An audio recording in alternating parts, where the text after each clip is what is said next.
What up? This be your boy A-Mad, aka Adrian Madry, and I'd like to welcome you to Inquiring Minds Would Like to Know. Now, in today's episode, I'm going to speak on a somewhat oldie but goodie. Excuse me. Somewhat oldie but goodie. It's kind of been beat to death with a dead horse, but I'm still here to speak on it or what have you, because it's still impact of what's going on today as far as the music and the culture is concerned. I call it the World Series, Kendrick versus Drake. We all remember where we was at when all this initiated or what have you.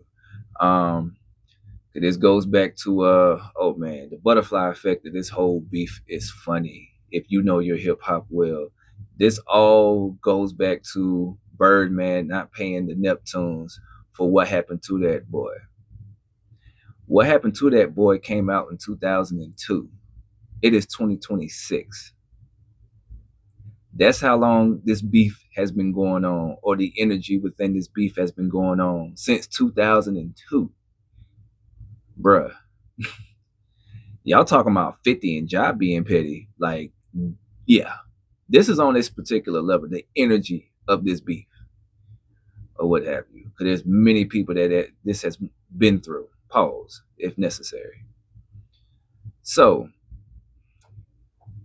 but to fast forward, we're going to go to what was the first quote unquote shot? It's First Person Shooter, which was on Drake's album featuring J. Cole, where J. Cole mentioned a line about the big three: Aubrey, Kendrick, and me. We started the big three like we started the league, so on and so forth, or what have you. Allegedly, Kendrick was supposed to be featured on this record or what have you. He speaks about that on Euphoria. And that's interesting. That's very, very interesting. The reason I say that is, first of all, it's on Drake's album. If this three-man feature would have ever took place or what have you, it's on Drake's album. Cole is there for the vibes, He'll bar you to death, but he's there for the vibes. Where does this leave Kendrick? That puts you kind of in a peculiar situation. It's like, yo, you feel XYZ way about me, but and you okay, now you're being to him, from what I can tell, asking for that feature is like, oh, you're being you're not being authentic. You're not being authentic right now. Like you're doing this for a look. You're doing this, and it'll be dope for the culture, but not in this way. I understand why Kendrick didn't jump on that feature, and truth be told, I don't blame him. I understand it now. Like I get it. I can see why. I don't know why, but I can see why he wouldn't want to jump into that. I get that. That makes sense to me, right? Okay, cool. So, and then you have this Future and Metro album that comes out, right? And there's a Kendrick feature up there. Now we know that Future and Kendrick has done something in the past. King's dead for the Black Panther soundtrack or what have you, but they usually don't make music together like that, right? So this is interesting, right? And so, what's the name of that record? Like That. So you hear it, Future does his, Thug Thizzle or what have you. And here comes this Kendrick verse. And Kendrick he snaps as usual, but he's snapping on this one. And then he said, First Person Shooter, a sneak dissing. And then he proceeds to say a few bars after that, motherfuck the big three. It's just big me. That bar echoed throughout the whole hip hop stratosphere for God knows how long. That one particular bar right there, not to mention how he ends the record or what have you. For all your dogs get buried, you can call this Pet Cemetery. Some shit like that. I don't remember the bar exactly, but something to that effect or what have you, right? Like, he don't like Drake. He let it be known that he don't like Drake. And then when this beef starts or what have you, if you sit back and do your revisionist history or what have you, like, there's a lot of records out there where Kendrick is shooting at Drake. And he is barring his ass up. He don't like that dude. He don't like that dude at all. Like, he does not like that dude. So, this whole thing echoes, and then, of course, the streets like, yo, what y'all gonna do, Drake, J. Cole, what you gonna do? And so took Drake a little bit to respond or what have you, because yeah, Drake was the one who responded first. He gave us push-ups. This is now I have a concept with this now at this particular point. So, all right, shots been made. We are not initiating beef. Now this becomes a series. The best 4 out of 7. Although there's 8. I get to that in a moment. So that's why I call it the World Series. It's the best of 7 songs, right? Who's gonna come out with more records? Who records are gonna have an impact, right? All right. So game 1, we got push-ups, right? Push-ups is cool. It's a standard Drake record, right? It's cool. And I would echo Joe Budden's sentiments when I say it's too jiggy to be a diss record or what have you, but it's cool, you know, you got to put the water on the pot. You got to boil a little bit or whatnot. The bubbles are trickulating. We don't see anything or whatnot. Not to me. It's like, okay, that's cool. That's cool. All right. It's kind of giving me the vibe of Charged Up when he went at Meek Mill or whatnot, right? Okay. Where's the record at, right? This quote unquote red button, which I knew it wasn't coming early. And then he came out, I forgot how many days later, or was it a week later? I don't remember. Then he drops Taylor Made, game 2. So game 1 goes to Drake, game 2, Taylor Made, right? Okay. In the moment, Taylor Made, again, it was cool. It was cool. But the essence of that record is very disrespectful. Very disrespectful. And this is what I mean. With the essence of that record or what have you, like Drake is pretty much telling you, you gotta wait for Taylor. Taylor Swift tells you when you drop. Like, I'm gonna get the AI version, the AI voices of Snoop and Tupac, and we're gonna have a quote unquote sunning of you. Like, why are you doing this, bruh? And I'm like, to me, that was a mistake. That was a mistake because I think Drake in the long run try to outpopulate, if that's the right, you understand what I'm trying to say. He tried to outpopular Kendrick instead of out rap his ass. And he did a terrible job of out rapping his ass in the battle or what have you. Don't get me wrong, Family Matters was like Drake's best records. And he was kicking that shit in that record. Like I said, I can't even hate on it no more. But it's a decent record. It's a good record. And if that was anybody else outside of Kendrick, that record would have had you done for. Like all right, you got it. But he forgot who the fuck he was dealing with. I'm like, yo, this dude is psychotic. He's crazy. Or what have you. And he don't play about this shit. You should know this. This goes back to knowing your audience and knowing your ops. And you did a terrible job with that or whatnot. Because you doing picky boo games, you nah nah nah nah nah. Cause that's what Taylor Made freestyle put in my. That's just like nah nah nah nah nah. Like, nah, this ain't that time. Like, okay, cool. Game 3, Euphoria. Had like a 2-week delay between game 2 and game 3. And in between that delay, I remember every single last one of y'all, all y'all motherfuckers were talking shit. Yo, Kendra, when you gonna drop? I know you ain't scared. Everybody was talking shit. Everybody. I seen your tweets.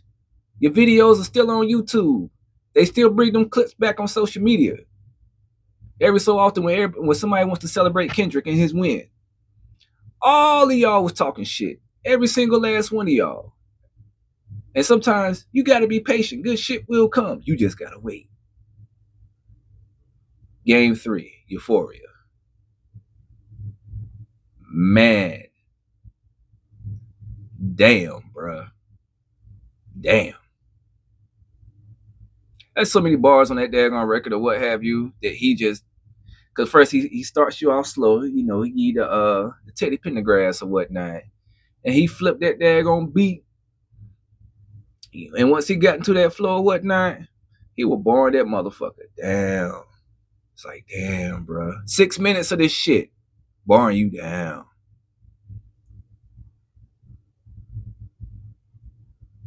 Say you be popping ass with Sexy Red. Say you gotta walk around with a helmet on your face like Daft Punk. Headshots for the year, nigga.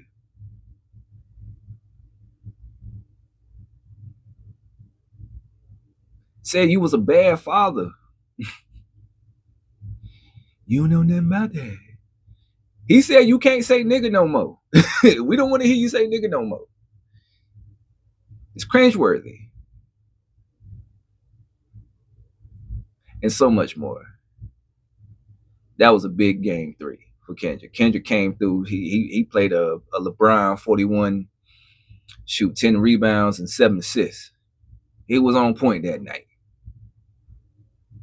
And then we get the interesting record, the very mysterious record of 616 in LA, which has the title in itself has so many meanings to it. There's so many entendres within that title alone, from what I've seen and rumors on the internet or whatnot. But it's the mysterious record or what have you, because I feel like that particular record, he was talking directly to Drake about some shit that they know about that we, as the public, don't know about per se, but maybe the few inside does. There's a few things about that record I still don't understand, but that record was cold. I like that record because it's the one that sets up the next song or whatnot. It's like, yo, look, I'm trying to tell you, like, yeah, 616 in LA is look, bruh, I'm really trying to let you know you don't really want to do this with me. Like, you sure this is what you want to do? Because if you take it there, I'm going to take it further. That's the other thing he said in Euphoria. You don't want to take it there because I take it further. No fucks given. All right. And then Drake proceeds to, this is when I believe he posted the red button and he dropped Family Matters. And I ain't gonna lie, like I said earlier, that's some of the best rapping I've heard Drake do in a long time. But he was a little too jiggy with it at the same time. And then the other part was like, and again, something else that Joe Budden said about this when it occurred. You're not shooting at your target. You got a freaking you got an area weapon and you're shooting the whole fucking field. Aim at your target, bruh. Your target's the problem. Everybody else, they can get it when their time comes or what have you. You still a king in this shit or whatnot. Act like one. You ain't gotta address everybody. Again, you're trying to win a popular contest now instead of trying to win the battle.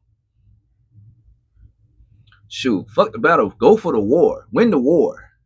You can lose a many of battles, but you can still win the war. You're not winning the war. You're worried about this particular battle and how it makes you and how you're perceived after the fact. And what you're thinking about this, because that's how you're carrying yourself. What you're thinking about this actually fucks up how everybody sees you after the fact. And here's the pettiest thing out of this whole battle or what have you that occurred to me. When Drake dropped that record or what have you, it wasn't even an hour later, and you got Meet the Grams, Game 5. At this point, what? We at Game 5? Yeah, we at Game 5. No, this is Game 6. I'm sorry. We at Game 6. So Drake's up, 3-2. Drake's up 3-2, right? Game 6. This is a must win for Kendrick. And boy, did he win it. Look, in my personal opinion, this is the song that did Drake in. Not like Us was just putting bullets in the body when it's already dead. You just making sure the motherfucker never come back. But Meet the Grams is what did it. First of all, shout out to Alchemist for that beat, for the instrumental. And the crazy part is, it's a church song. It's a church sample. That's the other crazy part. Like, wait, what? It's a church sample. So this shit comes on. Dun, dun, dun, dun, dun, dun, dun, dun, dun. Me, I'm thinking it's Mary J. Blige or the Elton John shit. No. Dun, dun, dun, dun, dun, dun. Dog, the beat itself sounds like it's whooping your ass. Like, yo, you about to get somebody about to tell you some deep shit with this beat. And this motherfucker Kendrick so fucking petty.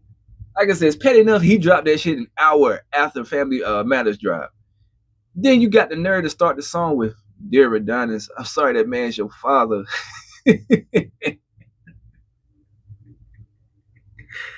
Nigga, and proceeds to sit back and tell your son all about you, how to go about dealing with you. And if you don't understand this, play this when you 18. He talking to your son. That's verse 1. He talking to your son, dog, about you. How he should be your son's mentor and not you. Dog. All the shit. Okay. That should have you heated. Verse 2. He goes in on both his parents, telling his parents, like, yo, you got all this stuff going on with all these women or what have you. Why you ain't checking on your moms? Why your mom's over there looking like that? Moms, how can you allow this behavior to happen? The nerve of you, Dennis. And your father, that's your father. You raised a mass manipulator. Like, your son's a sick man with sick thoughts. I think niggas like him should die. I hope him and Weinstein get fucked up in the jail for the rest of their lives. Nigga. Like, look, Sandra, what that nigga had to clear his throat to make sure he was heard clearly. Like, this nigga wasn't playing with you, dog. Like, there's so much. Oh my god, so much with that daggone song with that record. Cause it's funny to me. It's so funny to me. Cause I'm like, it's one of the records to where it's like, yo, I ain't expect Kendrick to do this, but you know who's the main motherfucker who can pull some shit off like this? Kendrick. I will believe it 100%. Like, yeah, I can see him doing some shit like that, especially if he don't like your ass. I can see that. I can see him just being creative, just coming up with a story or basing something off of something that happened in his life, making some shit like this. Like, shoot, the closest thing to it is, if you remember, what's that record? Fear. Cause this and Fear has a similar energy to it. I ain't gonna say it's the same, but it's a very similar energy, and it's another Alchemist beat. But those two records in particular have a similar energy to them.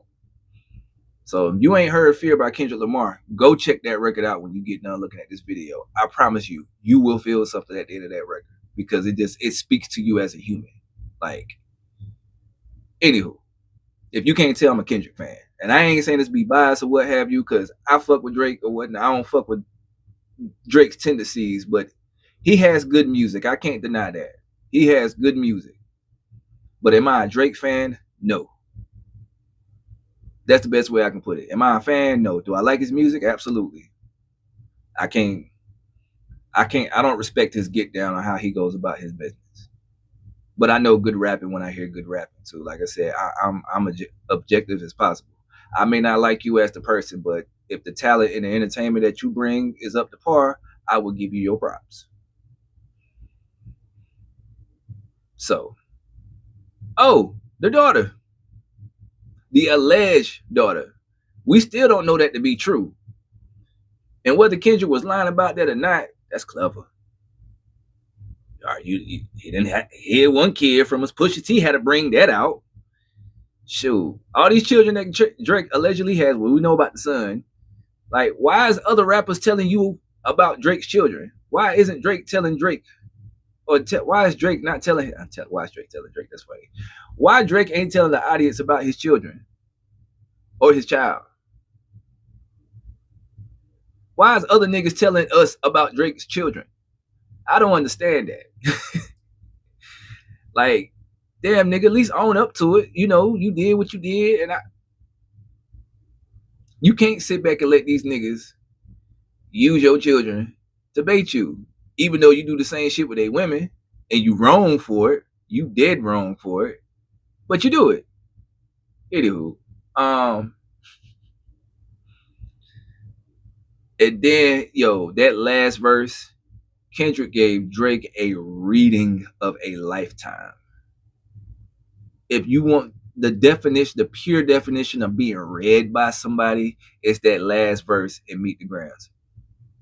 Fuck a rap battle. This a long life battle with yourself. And he broke that nigga down. You lied. You lied. Got the daggone lie going in the background. You lied. Like, the genius of that verse how that verse was put together, the stacking of the lies, pun intended, and just how you ended it, like, bruh. And you changed the whole mood because everybody was jiggy that night with Family Matters because it's a jiggy record. And then here come Kendrick with this melancholy type keys and just like, dog, you ain't never heard nobody in a rap beef ever break down your whole family, tell your whole family about you and how they got you fucked up, literally, and why he's peeved about it. Like, he really told that nigga about himself on that record as a diss. Like, dog, in so many words, y'all got to do better. Y'all got to do better. And just left a stillness in the night. Cause boy, them after looking at those reactors videos and how they mouth was just agape, just open, like. And for those who wasn't familiar with Kendrick, welcome. I knew he was capable of some shit like this. It was just a matter of how he was gonna go about doing it. I'm not surprised, but damn, I can still be amazed. Like, damn. And then the next day, Game 7, the Thriller. Fuck on the song was the Thriller. The game wasn't even close. It was a blowout. Because when Kendrick dropped Not Like Us,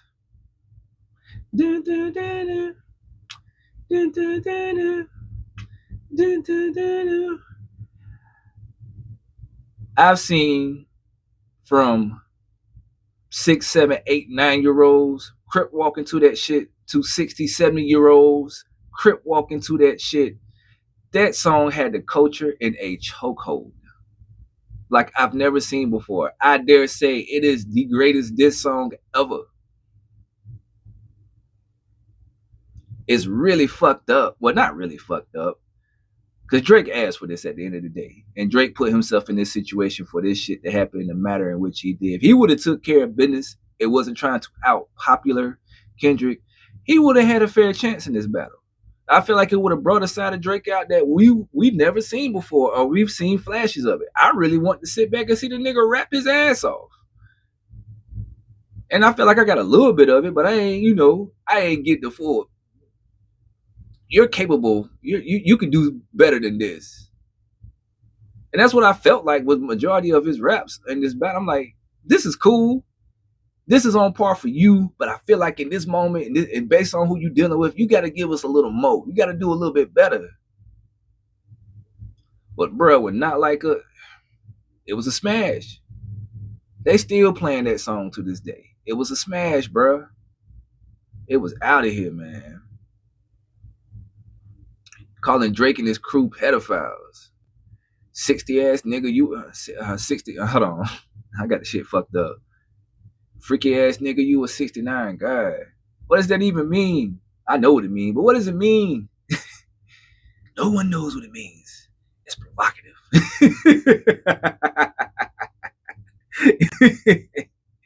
Oh shit.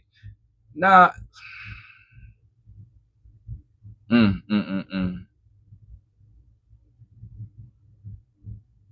How can you come back from that? Like, Kendrick won, hand him the trophy. It's over. It's over. Then Drake try to pull some MJ shit, one of the game 8. Like, nah, nigga, it's over. It's over. And he gives us the hard part 6, which, Trump can learn for this. He conceded. Say what you want. He conceded. He wasn't on offense anymore. He was playing defense. And the song wasn't terrible. It was the subject matter in the song that was terrible. It was his energy on the song that was terrible. You sounded defeated. You know you lost. Why are you giving us a record? Because that's what that record sounded like to me. You just admitting defeat, and then a little soliloquy at the end, like, yeah, I win. You had to go that far this in order to win. But I guess you had to do what you had to do. You know, yeah, man. I'll get you next go around, but it's cool. I'ma still keep doing my thing. Yo, I'm about to go on vacation anyways. You got it. That don't sound like a nigga that's winning. That sounds like somebody that lost. He lost. And you lost to the better man. He whooped your ass. Shit, he put belt to ass. Cause damn, I think Drake had a better rapper in this battle or what have you. But Kendrick barred you the fuck down. Like Kendrick took every song that he put out there, he made a moment out of that song or whatnot, and he capitalized on the culture. Because that's what Kendrick, he's authentic to the culture. So whatever he does, it's gonna be for the culture, by the culture. He sticks to, I say he sticks with this particular play. Like he's strategic as fuck. This is some 40 chess shit that he displayed out here. And he gave y'all the game. This is how you defeat this dude. And then he went on the tour, and then he gave us GNX, which was the victory lap. All that was the victory lap. Well deserved. Well deserved, because he's been waiting on this moment. And I ain't talking about the J. Cole part about when he jumped in and then apologized. Though it's relevant, it's not relevant. And here's why. Because to me, what I would have loved hearing J. Cole battle between him and Kendrick, sure. But I don't think it, part of the reason I feel like he apologized, it wouldn't have been at the level to where it is like Cole and Drake, I mean, excuse me, Cole and Kendrick, in my opinion, even if they had a misunderstanding, I don't think they would ever beef like that. I don't think it would ever he would Kendrick can't have a hatred for Cole and vice versa to where like I despise you. Nah. We just two dudes that get along. Like I said, we may have a misunderstanding, but that's all it is. You know what I'm saying? And they would have sat back and barred each other out. They just did record for record without being nasty about it for the sport. Cool. We would have respected that a whole lot more than what you try to do. You like I said, because Cole try to get a little messy, but that ain't Cole's lane. And I think that's part of the reason why he ended up dropping out. Because like Cole ain't messy. He's messy in his own right or what have you. He's messy about shit that he knows, but he ain't known to be messy when it comes to talking about people like that. You know what I'm saying? Like that ain't him. It don't feel authentic with him. But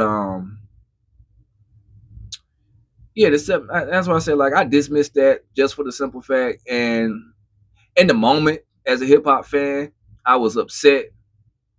But then I started critically thinking. I'm like, wait a minute, there's a deeper link to this. Like he wouldn't have done this without something. Like that doesn't make sense.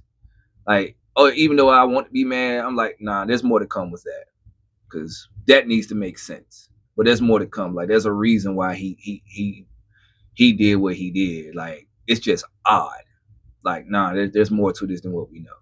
And that's how I took it in the moment. Like I felt some type of way, and then I thought about, I'm like, wait, nah, there's more to this. Like I ain't gonna be mad at you yet, but if it comes out that it was BS on why you did it, like nobody's gonna respect you as a rapper after that, and that's gonna be fucked up because J. Cole is a hell of a rapper. But yeah, Kendrick won the war. He won the series, and look, Kendrick still, like I said, he made GNX, did his promotions, went on the tour, whatnot. You ain't heard a peep from that motherfucker outside of Grammys. We ain't heard nothing from Kendrick since. And I respect that dude for that. Because he come out, when it's time to come out, he'll come out, show, do his thing. I said, uh, commiserate all that energy that he has, put something dope out there, make you reflect on life or whatever it may be, reflect on the culture or whatever it may be, have a good time, then you go back home. You don't hear nothing from that dude. He just be out here living his life. I can respect that. And now y'all Drake fans, the ones who happen to see this video and happen to feel some type of way, I live in reality, okay? I don't play this internet shit. Y'all can talk all the shit you want to. Give me more engagement. I greatly appreciate it ahead of time. But your dude lost. He lost. He lost. And it's okay. There's been plenty of our greats that has taken a loss in the battle. He lost. You ain't got the nerve to sue and be a bitch about it. This is why niggas don't respect you, because now you being a bitch about it. Like, you lost. You gave a concession speech at the end. A conceding speech at the end. You did that. So me as the customer or the consumer, I have the right to sit back and talk my shit. Like, nah, nigga, you made yourself look crazy at the end of the daggone day. And then you got the audacity to sue for defamation, which a lot of that shit Kendrick was saying was fucked up. But hey, it's a rap battle. You say fucked up shit to each other. That's part of the game. You go in a dark corner or whatever type of corner, you get creative and you talk your shit back. That's what the fuck you supposed to do. It's a battle. Haven't you seen 8 Mile, motherfucker? It's a battle. We might mean this shit, but hell, it sounds really witty coming out my mouth right now when I'm saying this directly to you. Rap. Take your L. Go the fuck home. Get better. Like they do in the sports or whatever. Like I said, shoot, you lose a playoff game, somebody send you home, you soak, you go on vacation, you come back, and you get right. You know next time when you get in that situation, you are prepared for that moment and you know exactly what you need to do. They always ain't gonna love you, bro. Love comes and goes. The people may think you on top of the world. The next daggone day, they ready to bury you 6 feet deep. Because they don't love you no more. And I'm just saying, Drake, you forever going to have fans, bro. You're going to forever have people ride behind you or whatnot. And that's cool. And the same goes for the rest of these rappers out here. Whatever status they may be on. But you lost. And it's okay. Let's go back making the jams that we used to you doing. This is your time to be more creative than ever. This is your opportunity for you. Shoot, this is a rebrand. You can go full on R&B, full on rap. This is your opportunity to sit back and make whatever it may be work in your advantage after this beef. It's up to you, bro. What you want to do? You want to keep the same old same? Because I wouldn't do the same old same anymore. I'll switch something up. Something got to switch up. Got to do something different after that. You got to grow. Like, you really got to grow. And if you're not able to grow from this situation and what have you, they will turn on you, bro. You got to grow. You can't be giving us the same music from 2017, damn near 10 years later. You got to grow. You're not Lil Wayne. Lil Wayne and a few others get that exception to the rule or what have you because of how dope they rap. You got to grow. You got to grow up, man. You damn near 40. If you ain't 40 already, or you be 40 this year. You got to grow, bro. You got to get you. It's speak to what you know, not the bullshit they want to hear, man. And congrats to Kendrick. Shoot, TV off, squabble up, Luther, Dodger Blue, Resurrection or Resurrect. I forget the name of that record, but yeah, the one that he was imitating Tupac and that whole story. That's dope. It's a dope record all the way around. Hey Now, Say Now, Peekaboo. Dope record all the way around. Gloria, GNX, Man at the Garden. Shit, I think I named about everything on that album.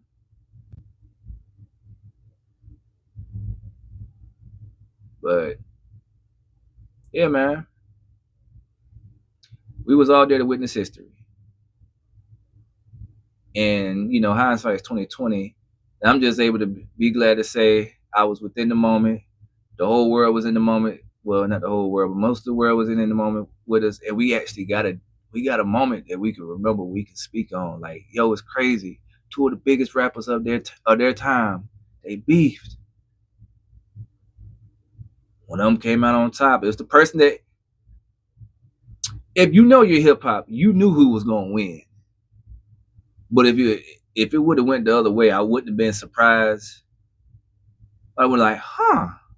I would have gained a whole different respect for Drake if he would have beat Kendrick in that battle. I just didn't see that happening. I was like, nah, I don't see that happening. But anywho, though, that's just my opinion and my thoughts on that or whatnot. I'm gonna go ahead and wrap this up now. I appreciate you taking the time to listen to me, watch me. And with that being said, my name is Adrian Madry, aka A-Mad, and this has been Inquiring Minds Would Like to Know. Until next time, peace and much love.